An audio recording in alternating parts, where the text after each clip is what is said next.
Thanks for having me on. It's exciting to be here. And I think that each of us probably have a background story on things that we've had to overcome or hurdles that we had gone through. And as long as we faced them in the right way, they became lessons and great lessons at that. I was in corporate America 35 years, as you mentioned, 21 years at the C level, but it took me a little bit to get there. But my best experience that catapulted me was when I was terminated at the age of 20 from a management role of running a fast food restaurant. And I was obviously thought I was well qualified, but when I got terminated, it made me really say, well, wait a second, I had no development plan for myself on where I was going or the skills that I needed.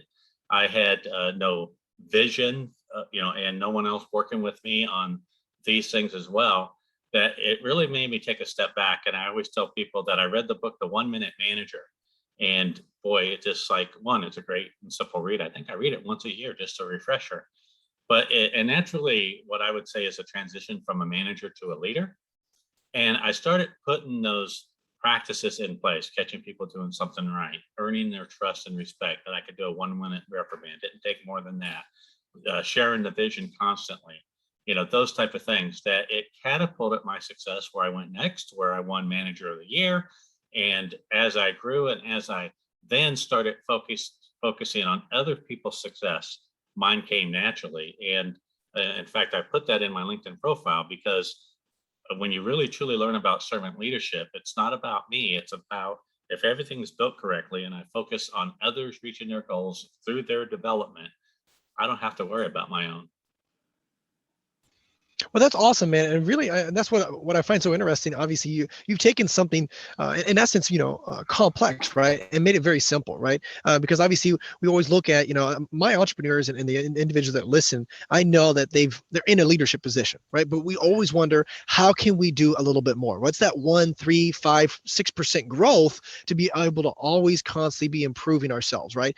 Because if you're stagnant, you're never really stagnant. You're either falling or you're moving, right? Moving forward. And so, what I'd like to hear, Mark, a little bit on, how did you compartmentalize the difference between, management versus leadership, and obviously the different characteristics, and then be able to dial in those characteristics to make sure, okay, because it's the same concept going from employee mindset to business owner mindset, right? It's a mindset.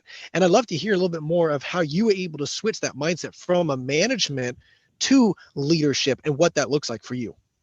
Well, in fact, I do a whole presentation on it when I work on workshops on what's the difference between a manager and leader and what would you want. And a management is a manager, and there's nothing wrong with that. Sometimes you might want a manager if it's like, hey, I want you to just watch this department for 6 months. It's making money. Don't change anything. So they like to keep things within the status quo. They don't challenge the status quo. They work on their own development, and they're goal oriented, in those ways. But a leader challenges the status quo. They're looking for new ways and to break the glass ceiling, or how do I get more innovative? And they'll take what I call calculated risk, not blind risk, but calculated risk on, well, based on what I know, assumptions, knowledge, skills, and experience, I think that we should do these things here. They lay things out in a plan, and they really break down. Here's the biggest thing: a manager will keep things in status quo, and sometimes they'll just keep planning again if something didn't work. Where a leader will define, why didn't something work? Because if I don't want to get myself in a cycle where I'm planning again with no results, which we've all may have worked for companies where they're having meetings just to plan the next meeting, and it gets in that redundant cycle. So realizing that it's one of 3 things that causes failure, whether in a person or in an organization, and it's either people, strategy, or execution. So is it the wrong people? Is it the wrong strategy or the wrong execution, or a combination thereof? So one of the processes that I learned early on is to have an evaluation process on all things that I build or that I put into place. So it's not only, hey, we're going to do this strategy, but when are we going to evaluate different aspects of it? What are the milestones that show that we're achieving success? Because the danger from a manager sometimes is, here's our long-term goal, but they don't know how to show that light at the end of the tunnel. And sometimes that long-term goal is quite an achievement to achieve, that unless people know we're making progress, you might lose some momentum where that leader says, well, yeah, we want to achieve this. This is the long-term goals, but here are the milestones that once we hit some of these milestones, we know that we're moving in the right direction. And so they talk about the vision constantly, but also point to those milestones to really keep the people focused and just moving forward. And people have to have that belief system. I would say my biggest thing that I learned and that I teach now is what drives people's behavior. So not only my own first, but then when I start leading people, and what drives their behaviors is their attitude. And what drives their attitude is their belief system. And if you can really understand what their belief system is and get to the heart of that, you can really make strides not only in yourself, but then in others that you're leading. And that's where John Maxwell says leadership in one word is influence. It's how you can influence them to make that impact. Hopefully that's a short answer. Yeah, no, that makes perfect sense. And I love what you said there, because it's really, dialing this in and understanding, okay, the different characteristics, like I mentioned, between management and leadership, and having the right leadership, characteristics on a consistent basis. And just like you said, those are kind of the biggest things. Now, I would like to kind of step back and dial into what you said in regarding, risk, right? In order to grow, you have to have a certain amount of risk. However, though, I think many of us at the beginning of our business or our life or whatever, we can take, when we're 20 and we're young, we're stupid, we can make, take a stupid amount of risk because there's no responsibility, right? But once you're in a situation where you have a large business or you have employees, and the thing is you're stagnant, but how do you grow? How do you, I guess my question is to you is, how do you identify certain rules where you say, okay, hey, leaders, you can take maybe 10%, 15% of your income or revenue and maybe put it toward a different project, and you may fail, but that's okay, right? But that's a kind of a controlled risk. So I'd love to kind of get your response, because that's kind of our entrepreneurs that they got a good business, they're making $100,000, $150,000, $200,000, $400,000 a year. But how do you take that extra little calculated risk? Definitely being a leader and having those responsibilities is very scary. So I'd love to get your response on what you would suggest in that. Yeah, well, quite a question you have there. So I'll take it a step back as well, because I will say the biggest thing that when I take over an organization, and early in my career, I was a turnaround specialist. So I would go into organizations that were suffering. And so much like there, but even when being an entrepreneur, when things are going well, is I would always focus on teaching critical thinking. How do you problem solve? How do you make decisions? And then once I see that you have a good grasp on that, how are you empowered to do those within our organization? And that's the danger with many organizations, is if people don't know where they're empowered, then they're sitting on their hands. And the best companies empower their people, but they have to learn how to. So that's why, in an organization that was struggling, I would quickly teach them how I problem solve, because I wanted them to know how I think through things. And I have a set method that goes around a baseball diamond, but that way, if they brought something to me, they knew, or they learned quickly what questions I would ask. And I even would tell them, yeah, look, you can have your other methods, but have a method, because I want it to be instinctful for you. So what helped me turn around any organization was I would just surround myself with problem solvers and decision makers and empower them. It makes your job easier, right? But you would also find those on the leadership team that couldn't grasp that, and so they really weren't meant for leaders to be a leader. So the best organizations then empower their people based on those critical thinking skills, because they earn trust, and then you set your parameters about, here are your parameters. So I talk about a company called Rackspace, and in 1998 is when they started. They did a great job of defining how they would empower the people, because their mission statement was, we will be fanatical about customer service. They were, so if you're telling your customers we will be fanatical about customer service, then you have to tell your employees, we just made this commitment to our customers. How does that affect you by role? And then how do we need to empower you, even to how much you can commit financially the company to? So that's the same in the entrepreneurial spirit of, hey, you've earned this trust, and I want you to continue to push the limits to earn more trust from me. One of my first things that I teach about in communication is how to set expectations early, often, and consistently. So on day one, I set expectations, who I am, maybe a little bit about myself, so you would understand, that I repeat myself constantly. It's just one of the things I tell people. But whatever I'm repeating might be important to me, so you might take note. But the expectations would also be, I want you to really take self accountability. I'm big on self accountability. So I want you to push the limits. Come to me if you have questions. If there's skills and knowledge that for another role that you might be interested in, how you take self accountability will tell me everything, because when I do have time to invest in someone, you make that choice easy. When I do have time to promote someone, you make that choice easy. So that also comes because it adds to the entrepreneurial spirit of everybody in the organization of, Mark, I need you to expand my parameters, because here's what I want to start doing. And I would loosen that up, and they didn't have to come to answer to me, but they would bring me the results. Sometimes it wasn't always pretty, but if it was within the parameters, then we were able to say, well, let's break down, let's go through the problem solving, and let's see what you could have done better. I always felt that anything that brought a coaching opportunity was great as well. Quick story, I was in technology for 20 something years, and way before Microsoft was number one, a company called Novell was number one, if people even remember them. But I remember seeing Bill Gates telling a story where how he empowered his people, and he wanted them to be very innovative. And he told a story about one of the people he empowered, and they could commit the company and spend quite a bit of money, that he made $1 million mistake. And someone asked, well, did you let him go? He said, no, I had $1 million invested in him. He was empowered within that realm.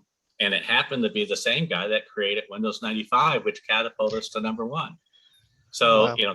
That's just one of those stories that, look, everything is relative to, Microsoft being $1 billion company. So $1 million to them is different than $1 million to me.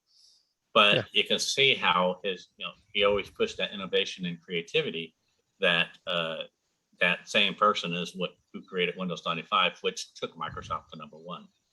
That's incredible. And I love what you said there, because see, even having, just like you said, the right perspective as a leader, some of your employees, some of your other, leaders are going to make a mistake, right? And that's okay. But the thing is really, trusting and putting kind of that it builds that, camaraderie, if you will. Hey, you know what? Right. You're not going to, if you go out there and risk something on your own and make a decision on your own, that's fantastic. And that may have not done the best, but as a leader, you having the right perspective and saying, hey, this is awesome, because what can we learn from it? I think that's really, really awesome what you said. Now, also, what I'd like to dive into a little bit is, obviously, as your business grows, right? And you get to a point where, okay, you need not only to lead followers, but you need to lead leaders, because you can't be one-on-one for the rest of your life. You got, employees, maybe you go from 20 to 50, or maybe you're dealing with just scaling your business and your customers and your clients, and you're not able to do all that all at once. And so my question is as leaders, take yourself to the next level, how do you lead other leaders, or how do you attract other high quality leaders so you can delegate responsibility, not just an employee or a follower, but to other leaders that obviously take extreme ownership, like you were mentioning? Well, I mean, there's several steps in that process. So if I may, because one of the things I teach is called a behavior assessment. And so I'll take you back that when I was running a leadership team, that the behavior assessment says, what are the behaviors that you do on a normal day? And then you do the assessment on what are the behaviors on an ideal day, because you start seeing where the gaps are. I'm not praising people enough. I'm spending too much time directing or persuading, and not doing enough time brainstorming. So you have to really reflect on yourself as well. So I do a lot of self-assessment, leadership traits, but then I also show the leaders, do the assessment on me. So I teach them transparency, that leadership 360, that what are your thoughts, and are there gaps for how you perceive me to how I perceive myself? Because I want them to do the same to their teams, because it's always about what can we always improve upon. And, we do those every 6 months, or at least once a year at a minimum. But I tell the story that when I was working with my leadership team, I showed them, here's my behavior survey. And do you feel that it's accurate? We were in and they all said it's pretty accurate. And I said, well, what are some of the things that you think I needed to spend more time on? And it took the leadership team that said, you need to spend more time on brainstorming. Because when you brainstorm, we see our organization take leaps and bounds. I said, okay, well, here's the difficulty. Because of these other behaviors, here are the things that are holding me back. And my team said, delegate that stuff to us. So I created an environment of transparency. And when you delegate, delegate isn't just giving things away. There's a 4-step process. Who's right for it? What are you delegating? How do you train them on it? And then letting them know how you're going to follow up and coach, right? It's not just here, boom. Sometimes it's like, I'll check with you in a week, then I'll check with you in 30 days.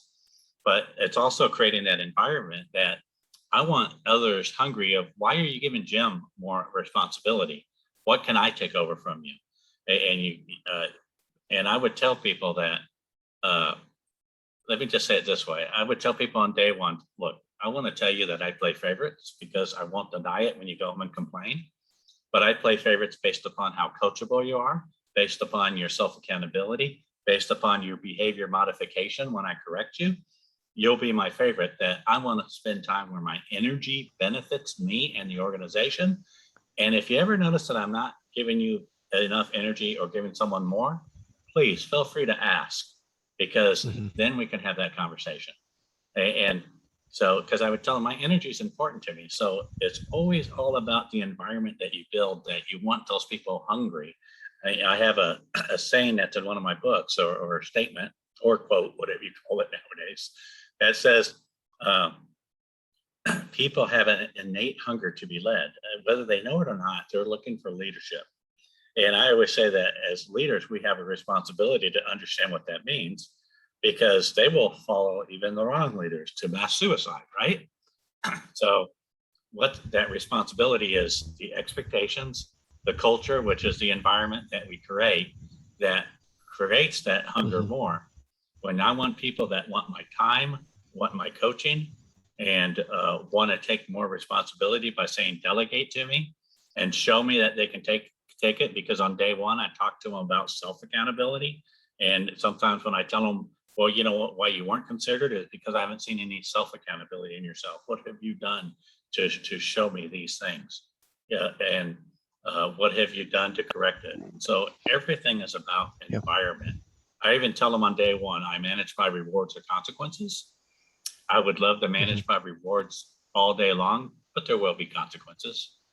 However, let me ask you this, and let's say, Christian, if I've helped people build success within our organization many times over.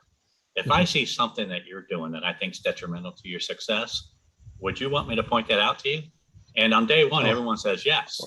But then sometimes I've had to remind them on that when I have to go and correct them. Well, it's only because I owe it to you, because you asked me to bring this to you if I thought it was hindering your success. Right. So you eliminate so many things when you set the right expectations, create the environment, but your consistency is really what will drive it. Wow, that's brilliant. And I love what you said there. And one of the biggest things I always tell people is, like, obviously, Mark, correct me if I'm wrong, but that's not going to be an overnight thing, right? Delegating responsibility, training that, individual. It's going to be 3, 6, 9, 12 months, whatever it may be. But obviously, the long-term goal is that leadership, is that systems. And so there's a few things: responsibility, finding virtual assistants, finding executive assistants, finding individuals that can obviously do things for you, so you don't have to constantly be doing it in and out. And then as well, secondly, when you're dealing with your employees and you say, hey, this kind of person, this is who I need to hang out with.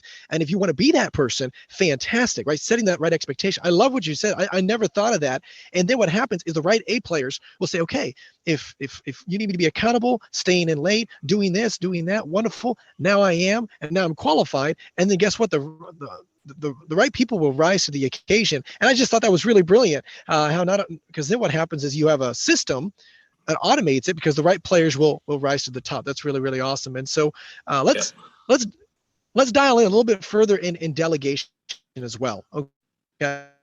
Because obviously that's a little technical, but I think it's really important for my audience because one of the biggest things is I do know that they're in that point where okay, I've got systems in place, I've got sales, I've got stuff, but how do I alleviate myself from that? So when you're talking to a leader and they've got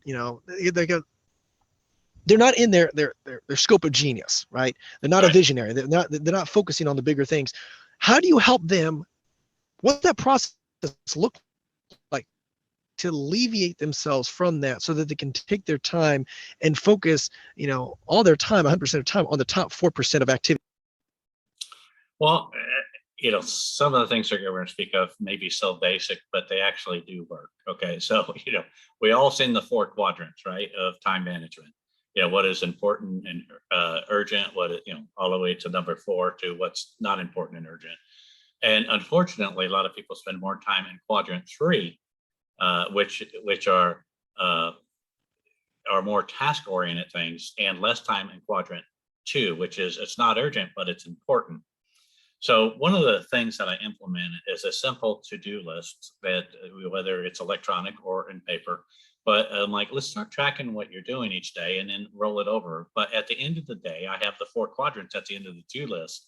In other words, because everything's about mindset to me. So what are the things that you truly worked on? Because sometimes we think, man, I made myself busy today. I feel great. And I want to start testing their mindset because once again, that only brings up coaching opportunities for me. But I'm like, well, did you work on ones or did you work on threes? And why did you not work on twos? So it's so many things that I implement. That's one item. And it's the twos that brainstorming is a number 2. It's not urgent, but it's so important. Strategic planning, so number 2. It's not urgent, but it's so important. And that's what really helps to move the company, around, or the organization. But one of the other items is how you are you planning Friday for next week?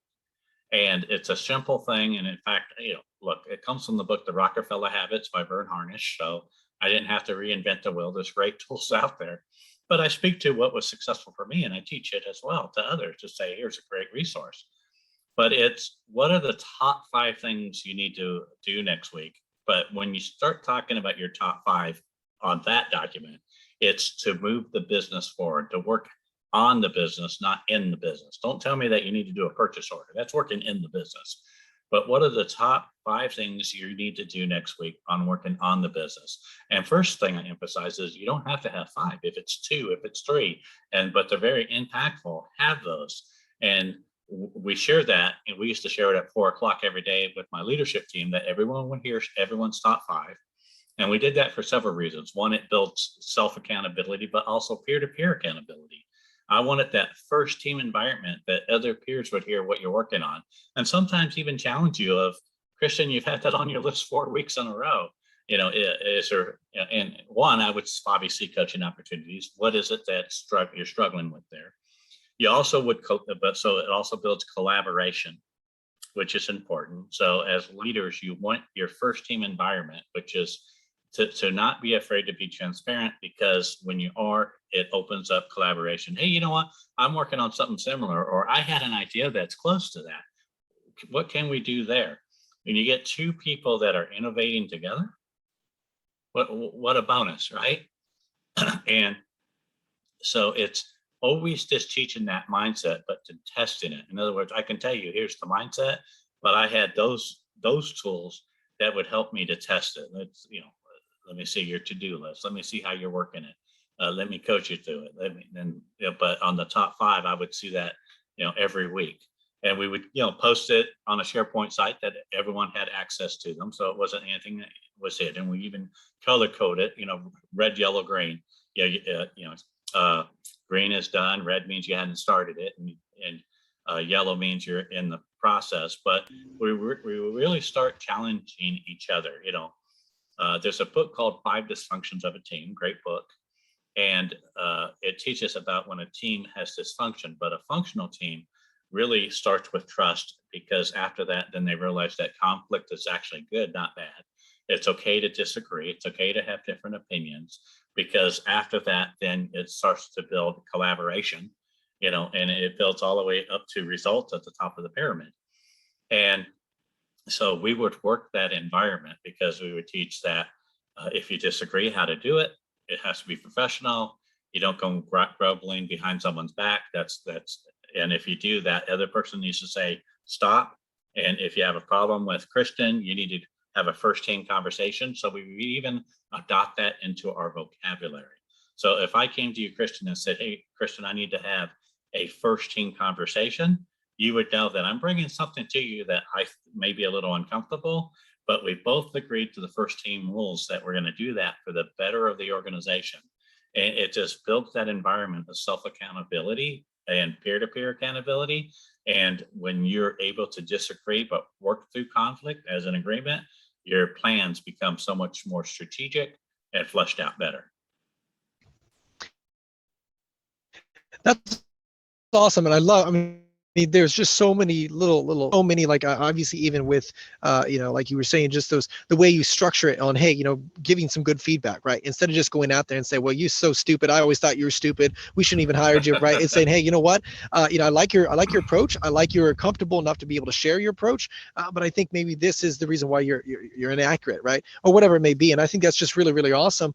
Even just like you said, with the approaches of, you listen to something that's already produced, right? Results like, Rockefeller habits, and scaling up, and things like that he's actually mentioned as well. And then you're just, Right. accountability coach to be able to implement that system on a consistent basis, because that's really what it comes down to. And like I said, Mark, correct me if I'm wrong, but it's never going to just happen overnight, but it's those small little intricacies, right? And focusing on one thing, one task. Okay, how do I delegate this task? This 1 week, I'm going to focus on training, delegating that task. Wonderful. I'm going to focus on my visionary. And then at some point, then you come over here and do other things. And so, and I love to talk about this because, obviously you've been very successful. You've written a lot of books, and I love to do a little bit of change here. And I'd really like to talk about your most recent book, and Okay. the reason why you did, why you wrote that, what's your heart behind it, as well as what's that vision look like for you, Mark?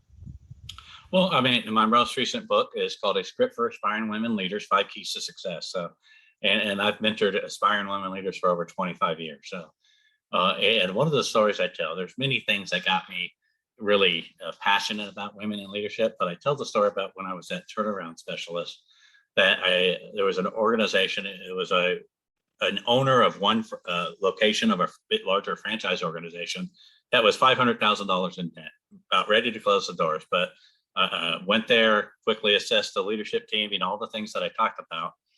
But ironically, one of the things that helped drive the success of that organization is I hired a single mother who came in and had that I cannot fail attitude. And, what can I take home to read? And, what else do I need to learn? And was really hungry for coaching. And then she referred another friend who was happened to be a single mother. Before I knew it, I had 9 of them, and single mothers, and many of them grew into leadership. They had that tenacity.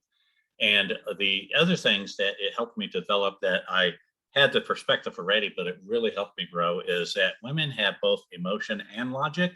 Sometimes men, we as men think that women have the emotion, but because we tend to have a logic and a lack of emotion as a whole, we don't see the logic in them. Truly, they have the logic and emotion and the tenacity, perseverance, and everything else that really helps drive them and help make balanced decisions. So they're a great addition to any leadership team. That organization, within 2 years, won the most outstanding location of 260 locations worldwide of the franchise organization. Unbelievable. Wow.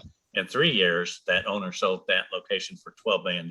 So 3 years ago, he was almost out of business, and $12 million later, still a good friend today. I hope so. But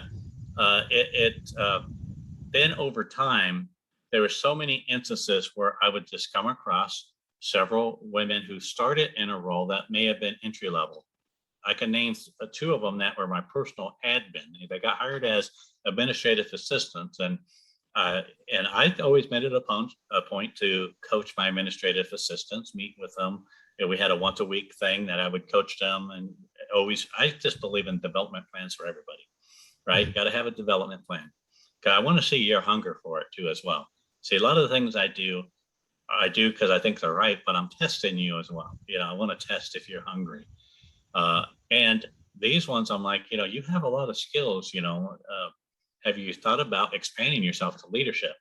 And both of them was like, I thought this would be my career here. I'd be happy. We talked about it, went to their personal goals, talked about, their family life, what were their visions, what were their dreams. And I really coached them through that. Each one, one ended up becoming a leader that took over a new department in the organization and won the award. We had 300 employees at that business, and she won the Employee of the Year award, went on the trip for the year and everything. And the next year, she actually changed roles and started a whole nother department and ran that and won an award. So it's like this person's unstoppable. And that's the person that co-wrote the book with me.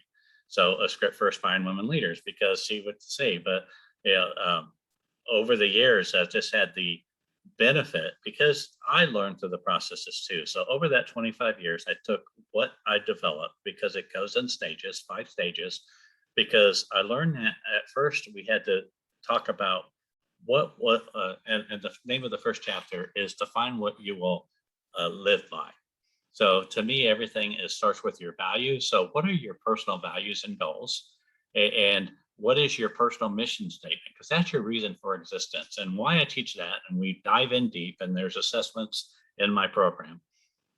But it's like this, because we truly want to define what you will live by, what every decision you make, what strategy, what direction you go, what jobs you take, what career moves you make will adhere to your values and your mission statement.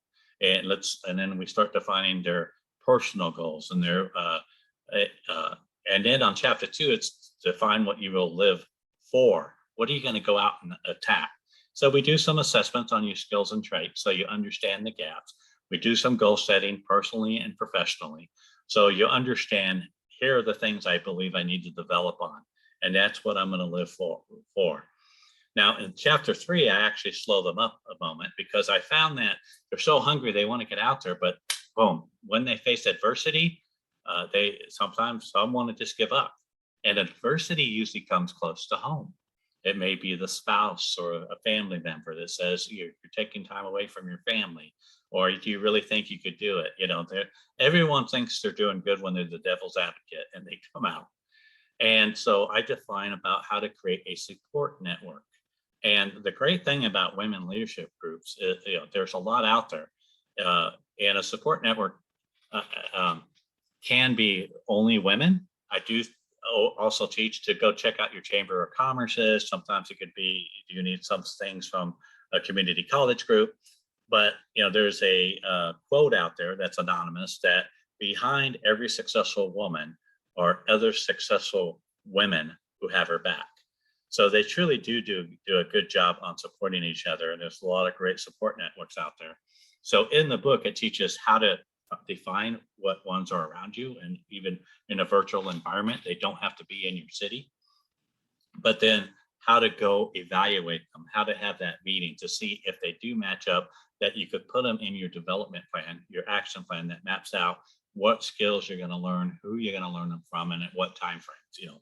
Obviously we go through this whole SMART goal campaign. So that helps, really puts it in stone. Then chapter 4 is implementing that and overcoming obstacles. And because they're still going to have those obstacles, but they've built that support network that's going to help them overcome it. And then chapter 5 is how to get the momentum going. And like I said, in everything I build evaluation processes. So that's in that, how to reassess yourself, when to reassess yourself, how to check your personal, are you still adhering to your values or your mission statement? And, sometimes every 3 to 5 years, those things change as well. So, but how to see, are you, because in your goal setting, we went from short-term, mid-term, and long-term, 20 years from now, where do you want to be? How are those looking? Are you making progress? Is there light at the end of the tunnel? And it's worked really well. With the book, we built a 52-page workbook that we have where whoever buys the book can download it for free. Mm-hmm. And it's a fillable PDF, so they don't have to print 52 pages, but they have the assessments and everything that, over 25 years of development built to where it is now. Well, what I love about this, Mark, is, and correct me if I'm wrong, but it's very practical, right? It's a very practical book. It is going to come in your step-by-step guide you, but also know, like you said, chapter 3, I believe, is we know you're going to face, heartache. You know you're going to face those internal demons or whatever it may be, or those external demons. And so it's like, how do you face those? And you walk literally step by step through that. And obviously, like, having that support, I think that's just so remarkable. Now, my question though is, Mark, I know a lot of individuals, a lot of CEOs right now, a lot of the C level execs, majority of them are still positioned mostly men. And my question is, Mark, what is your thought process on behind why that is? Is it still because of culture, or is it because we've just never given the women the opportunity, or is it just mainly, maybe women just don't see themselves as that, right? It's maybe just more empowering them and saying, hey, you are valuable, you are worthy, you are capable of doing this. Or is it a combination of all? What do you think that is, if you would? Yeah, well, I would say your last thing that you said, it is a combination of all. It's sometimes in corporate America it takes a while to change. So it's funny because I had one that endorsed my book that says, I don't feel that I'm competing with men.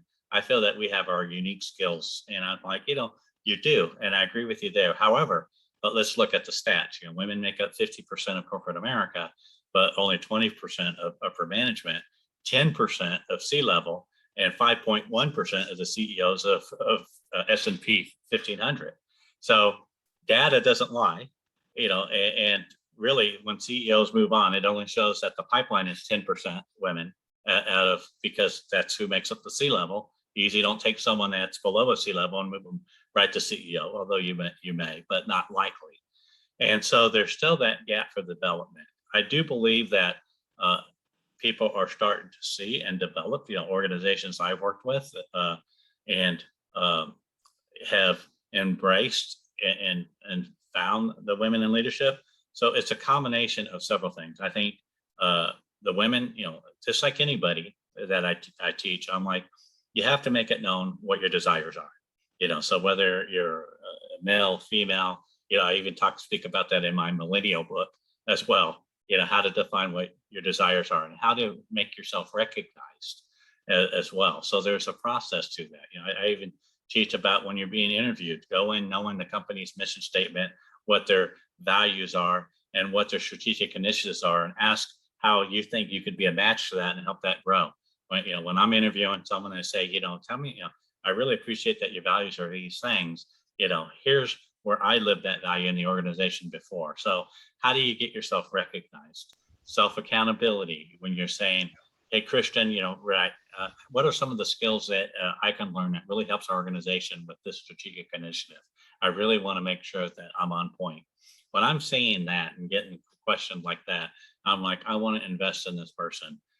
They're influencing me. So remember, leadership is influence, and you can influence the leaders above you.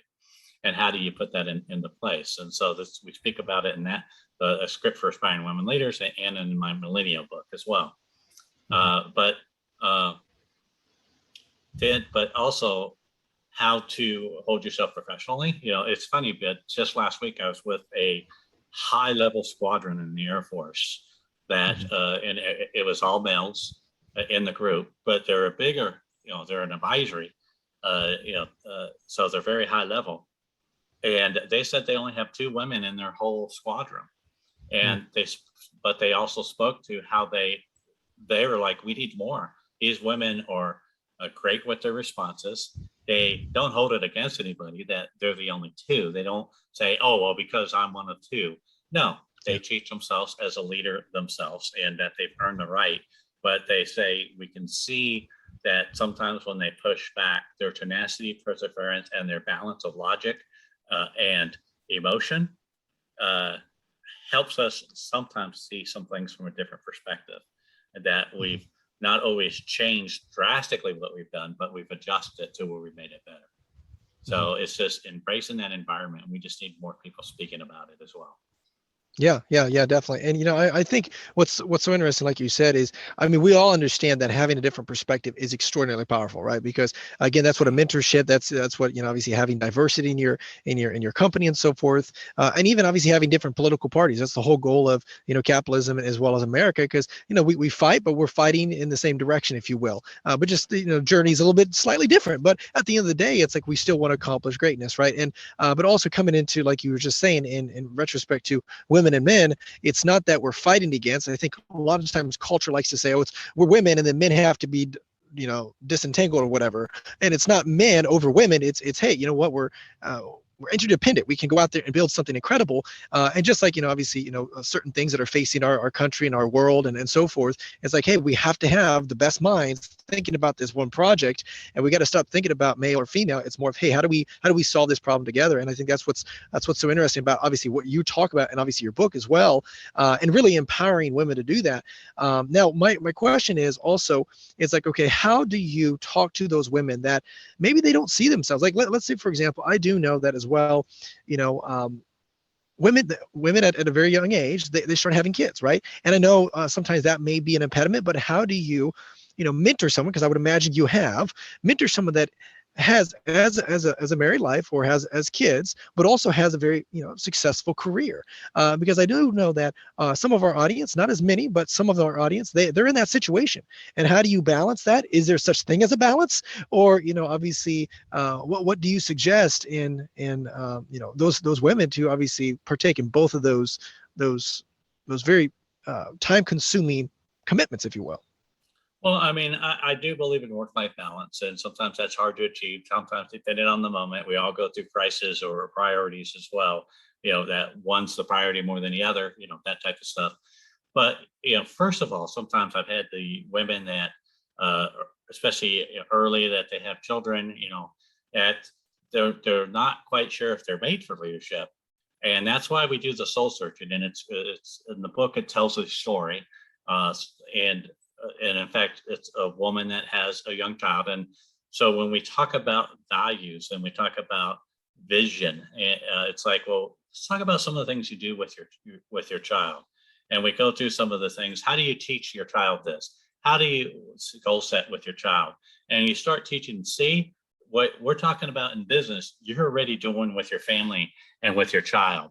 You just and it's amazing how that light bulb goes off, because it's self-confidence of you. And from what I can tell, because in the book, but the person I'm even thinking of, is you do a great job with your child. You taught their child rewards or consequences. Guess what? That's leadership. You taught your child about goal setting and how to set them properly. You taught your child about responsibility, and guess what? That's leadership. Now let's talk about how you take that into business and scale it to a larger scale. But let's take steps on how to get there. But then as you're balancing that, obviously, well, my wife and I, she's a retired nurse now, so she's retired. And she probably spends too much time with me, she says. I don't know.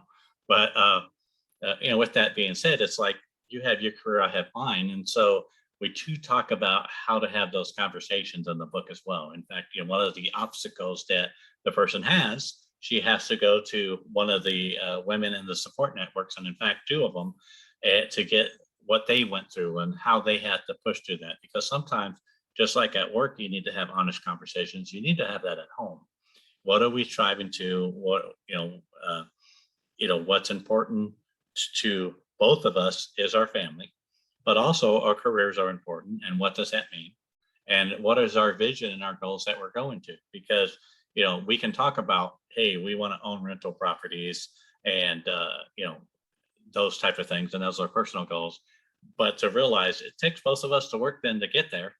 We can have these goals that are just pie in the sky, or we can set a plan of reality. And what does that look like, and what does that take? Because it's going to take both of us to be responsible at home as well. And Yeah. do we commit to that, or what does that look like? Maybe it is 60-40 sometimes, because I traveled all the time. So sometimes Yeah. that did Yeah. adjust it. There are the nuances that come into play.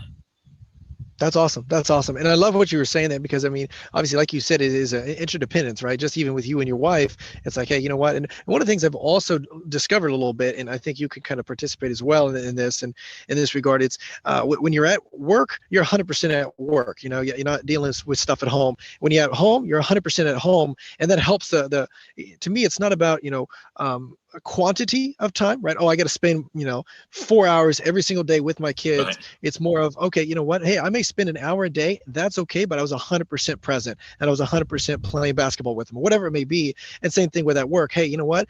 In today's world, it's not about spending 8, 10 hours a week, 8, 10 hours a day at work. It's, hey, get the project done, complete it, get done with it, and then do whatever you need to do as long as you get the stuff done, which is awesome. And so, Mark, let me ask you, I mean, obviously you've got incredible knowledge, obviously leadership and women and empowering women, and I think that's definitely needed.